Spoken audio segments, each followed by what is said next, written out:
ನಮಸ್ಕಾರ ನನ್ನ ಎಲ್ಲ ಪ್ರೀತಿಯ ತೆರಿಗೆದಾರರಿಗೆ.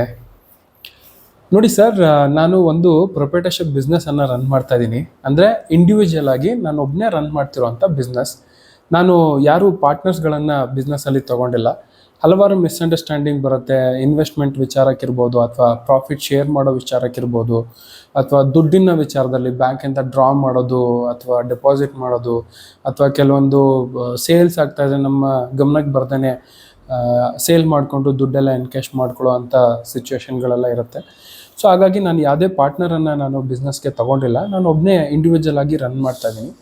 ಸೊ ನನಗೀಗ ಎಕ್ಸ್ಟ್ರಾ ಇನ್ವೆಸ್ಟ್ಮೆಂಟ್ ಅವಶ್ಯಕತೆ ಇದೆ. ಹಾಗಾಗಿ ನನ್ನ ಹತ್ರ ದುಡ್ಡಿಲ್ಲದಿರೋ ಕಾರಣಕ್ಕೆ ನಾನು ಬ್ಯಾಂಕ್ಗೆ ಲೋನ್ಗೆ ಹೋಗ್ತಾ ಇದ್ದೀನಿ.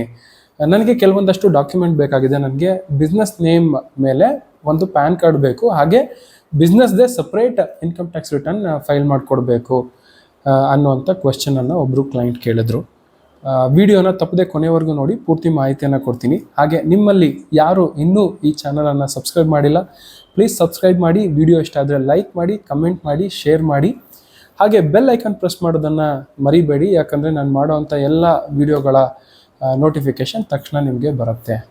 ನೋಡಿ, ನೀವು ಪ್ರೊಪ್ರೈಟರ್ಶಿಪ್ ಬಿಸ್ನೆಸ್ ರನ್ ಮಾಡ್ತಾ ಇದ್ದೀರಾ ಅಂತ ಅಂದರೆ ನಿಮಗೆ ಒಂದು ಪ್ಯಾನ್ ಕಾರ್ಡ್ ಕೊಟ್ಟಿರ್ತಾರಲ್ವ, ನಿಮ್ಮ ಹೆಸರಲ್ಲಿ ಒಂದು ಪ್ಯಾನ್ ಕಾರ್ಡ್ ಇರುತ್ತೆ. ಸೊ ಆ ಪ್ಯಾನನ್ನು ಕನ್ಸಿಡರ್ ಮಾಡಿನೇ ನಾವು ಫೈಲ್ ಮಾಡೋದು. ಒಂದು ಇನ್ಕಮ್ ಟ್ಯಾಕ್ಸ್ ರಿಟರ್ನನ್ನು ಒಂದು ವರ್ಷಕ್ಕೆ ಫೈಲ್ ಮಾಡ್ತೀವಿ. ಹಾಗೆ ವರ್ಷದ ಮಧ್ಯದಲ್ಲಿ 3 ತಿಂಗಳಿಗೋ 6 ತಿಂಗಳಿಗೋ ಈ ಥರ ಇನ್ಕಮ್ ಟ್ಯಾಕ್ಸ್ ರಿಟರ್ನ್ ಫೈಲ್ ಮಾಡೋ ಫೆಸಿಲಿಟಿ ಇಲ್ಲ. ವರ್ಷಕ್ಕೆ ನಾವು ಫೈಲ್ ಮಾಡೋದೇ ಒಂದೇ ಇನ್ಕಮ್ ಟ್ಯಾಕ್ಸ್ ರಿಟರ್ನ್.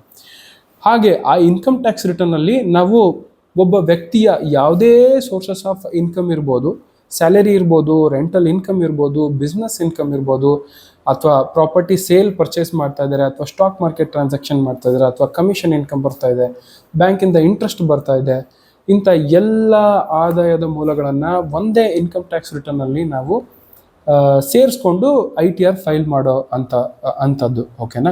ಸಪ್ರೇಟಾಗಿ ಬಿಸ್ನೆಸ್ಗೆ ಒಂದು ಇನ್ಕಮ್ ಟ್ಯಾಕ್ಸ್ ರಿಟರ್ನ್ ಫೈಲ್ ಮಾಡಿಕೊಡಿ, ಅಥವಾ ಅವ್ರಿಗೆ ರೆಂಟಲ್ ಇನ್ಕಮ್ ಬರ್ತಾ ಇದೆ ಇನ್ನೊಂದು IT ರಿಟರ್ನ್ ಫೈಲ್ ಮಾಡಿಕೊಡಿ, ಸ್ಯಾಲ್ರಿ ಇನ್ಕಮ್ ಬರ್ತಾ ಇದೆ ಇನ್ನೊಂದು IT ರಿಟರ್ನ್ ಫೈಲ್ ಮಾಡಿಕೊಡಿ ಅಂತಂದರೆ, ಈ ಥರ ಪ್ರತಿಯೊಂದು ಆದಾಯಕ್ಕೆ ಸಪ್ರೇಟ್ ಇನ್ಕಮ್ ಟ್ಯಾಕ್ಸ್ ರಿಟರ್ನ್ ನಾವು ಫೈಲ್ ಮಾಡಲ್ಲ. ಎಲ್ಲ ಆದಾಯವನ್ನು ಕನ್ಸಿಡರ್ ಮಾಡಿ ಒಂದು ಇನ್ಕಮ್ ಟ್ಯಾಕ್ಸ್ ರಿಟರ್ನನ್ನು ಫೈಲ್ ಮಾಡ್ತೀವಿ. ಸೊ ನನ್ನ ಕ್ಲೈಂಟ್ಗೆ ಇರುವಂಥ query, separate business income tax ರಿಟರ್ನನ್ನು ಕೊಡಿ ಅಂತಂದರೆ ಅದು ಸಾಧ್ಯ ಇಲ್ಲ. ಯಾಕಂದರೆ ಒಂದೇ ಇನ್ಕಮ್ ಟ್ಯಾಕ್ಸ್ ರಿಟರ್ನ್ ಇರುತ್ತೆ, ಅದು ನಿಮ್ಮ ಹೆಸರಲ್ಲೇ ಇರುತ್ತೆ. ನಿಮ್ಮ ಪ್ಯಾನ್ ಕಾರ್ಡಲ್ಲಿ ಏನು ಡಿಸ್ಪ್ಲೇ ನೇಮ್ ಇರುತ್ತೆ ಅದೇ ಲೀಗಲ್ ನೇಮ್ ಇರುತ್ತೆ. ಸೊ ಆ ಹೆಸರಲ್ಲಿ ಜನ್ರೇಟ್ ಆಗುವಂಥ ಇನ್ಕಮ್ ಟ್ಯಾಕ್ಸ್ ರಿಟರ್ನ್ ಅಕ್ನಾಲೇಜ್ಮೆಂಟ್ ಇರ್ಬೋದು, ಅಥವಾ ನಿಮ್ಮ ಪ್ರೊಫೆಷ್ನಲ್ ಅಥವಾ ಚಾರ್ಟರ್ಡ್ ಅಕೌಂಟೆಂಟ್ ಅಥವಾ ಆಡಿಟರ್ ಏನು ಫಿನಾನ್ಷಿಯಲ್ ರೆಡಿ ಮಾಡಿಕೊಟ್ಟಿರ್ತಾರೆ, ಸ್ಟೇಟ್ಮೆಂಟ್ ಆಫ್ ಟೋಟಲ್ ಇನ್ಕಮ್ ಇರ್ಬೋದು, ಬ್ಯಾಲೆನ್ಸ್ ಶೀಟ್ ಇರ್ಬೋದು, ಪ್ರಾಫಿಟ್ ಆ್ಯಂಡ್ ಲಾಸ್ ಅಕೌಂಟ್ ಇರ್ಬೋದು, ಅದಕ್ಕೆ ರಿಲೇಟೆಡ್ ಅನೆಕ್ಸ್ಚರ್ಗಳನ್ನು ಮಾಡಿರ್ತಾರೆ, ಅದನ್ನು ನೀವು ಬ್ಯಾಂಕಿಗೆ ಸಬ್ಮಿಟನ್ನು ಮಾಡ್ಬೋದು. ಹಾಗೆ GST ರಿಜಿಸ್ಟ್ರೇಷನ್ ಅಂತ ಬಂದಾಗ ನಿಮ್ಮ ಪ್ಯಾನ್ ನಂಬರ್ ಮೇಲೆ GST ರಿಜಿಸ್ಟ್ರೇಷನ್ ನಂಬರ್ ಜನ್ರೇಟ್ ಆಗುತ್ತೆ. ಸಪ್ರೇಟಾಗಿ ಬಿಸ್ನೆಸ್ಗೆ ಅಂತಲೇ ಪ್ಯಾನ್ ನಂಬರ್ ಇಲ್ಲದೆ ಇರೋ ಕಾರಣ ನಿಮ್ಮ ಪ್ಯಾನ್ ನಂಬರ್ ಮೇಲೆ GST ರಿಜಿಸ್ಟ್ರೇಷನ್ ಸರ್ಟಿಫಿಕೇಟ್ ಕೂಡ ಸಿಗುತ್ತೆ. ಹಾಗೆ ನೀವು ರಿಟರ್ನ್ ಕೂಡ ಟೈಮ್ಲಿ ಫೈಲ್ ಮಾಡ್ಕೊಂಡು ಹೋಗಬೇಕು. ಯಾರೆಲ್ಲ ಒಬ್ಬರಿಗಿಂತ ಹೆಚ್ಚು ಸದಸ್ಯರು ಇರ್ತಾರೆ ಯಾವುದೇ ಒಂದು ಆರ್ಗನೈಸೇಷನಲ್ಲಿ, ಅಂದರೆ ಪಾರ್ಟ್ನರ್ಶಿಪ್ ಫರ್ಮ್ ಇರ್ಬೋದು, ಅಥವಾ ಯಾವುದೇ ಟ್ರಸ್ಟ್ ಇರ್ಬೋದು, ಅಸೋಸಿಯೇಷನ್ ಆಫ್ ಪರ್ಸನ್ ಇರ್ಬೋದು, ಅಥವಾ ಕಂಪನಿ ಇರ್ಬೋದು. ಸೊ ಇಂಥ ಕೇಸ್ಗಳಲ್ಲಿ ಅವರಿಗೆ ಸಪ್ರೇಟ್ ಪ್ಯಾನ್ ಕಾರ್ಡ್ ಸಿಗತ್ತೆ. ಹಾಗೆ ಬಿಸ್ನೆಸ್ ನೇಮಲ್ಲಿ ಅಥವಾ ಯಾವುದೇ ಸಂಸ್ಥೆಯ ಹೆಸರಲ್ಲಿ ಅವರಿಗೆ ಪ್ಯಾನ್ ಕಾರ್ಡ್ ಸಿಗತ್ತೆ. ಸೊ ಅದ್ರ ಮೇಲೆ ಅವರು ಇನ್ಕಮ್ ಟ್ಯಾಕ್ಸ್ ರಿಟರ್ನನ್ನು ಫೈಲ್ ಮಾಡ್ಕೊಂಡು ಹೋಗ್ಬೋದು.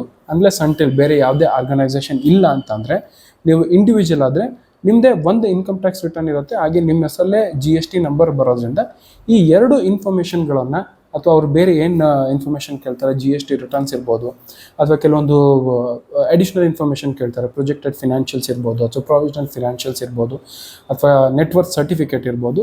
ಸೊ ಈ ಎಲ್ಲ ಡಾಕ್ಯುಮೆಂಟ್ಗಳನ್ನು ನೀವು ಬ್ಯಾಂಕ್ಗೆ ಕೊಟ್ಟರೆ ಬ್ಯಾಂಕ್ ಲೋನ್ ತೊಗೊಳ್ಳೋದು ಈಸಿ ಇರುತ್ತೆ. ಈ ವಿಷಯವಾಗಿ ಹೆಚ್ಚಿನ ಮಾಹಿತಿ ಬೇಕಂದರೆ ನೀವು ಕಮೆಂಟ್ ಬಾಕ್ಸಲ್ಲಿ ಮೆನ್ಷನ್ ಮಾಡ್ಬೋದು.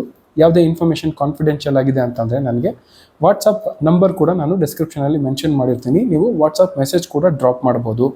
ನಮ್ಮ ಕರ್ನಾಟಕ, ನಮ್ಮ ಕನ್ನಡ, ನಮ್ಮ ಹೆಮ್ಮೆ. ಜೈ ಹಿಂದ್, ಜೈ ಕರ್ನಾಟಕ. ನಮಸ್ಕಾರ.